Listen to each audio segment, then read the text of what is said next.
this man woke up and found his girlfriend who died in a car accident yesterday was lying right next to him before he could react. You're here. Yes, and you're scaring me.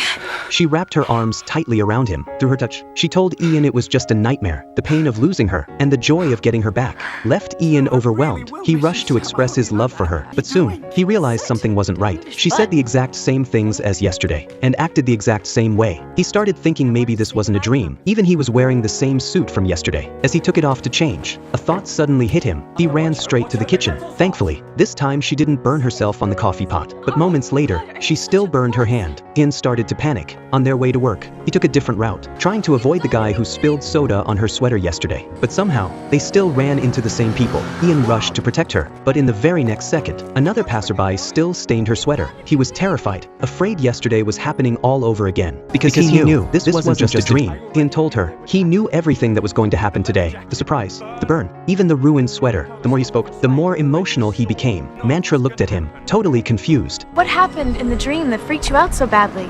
Ian couldn't bring himself to tell her she might die today, so he just said his watch was about to break. To prove it was just a dream, she followed him to work. When they reached the office building, Ian saw his watch was perfectly fine. He finally breathed a sigh of relief. During the meeting, he kept glancing toward the door, because yesterday, that's when she came to drop off some papers, and accidentally ruined everything. But this time, the meeting ended, and she never showed up. After work, still unsure if yesterday really happened, Ian went to the bar to talk with his friends. He saw the same buddy get rejected by the same girl, and once again, he caught the same pool ball. That broke his glass yesterday. Ian immediately left the bar, jumped in a cab to find her. The driver was the same one from yesterday. He anxiously asked the driver, how do you stop a tragedy from happening? Just one thing. Appreciate her. And what you have, just love her. Ian fumbled for cash and begged to get out. You paid me yesterday. He ran through the streets like a madman, desperately looking for her, but she wouldn't answer her phone. She wasn't in her classroom, not at their friend's place either. Then he saw the painting on the wall, and finally remembered where she had gone. He found her at the art exhibit, grabbed her hand, and rushed to the train station.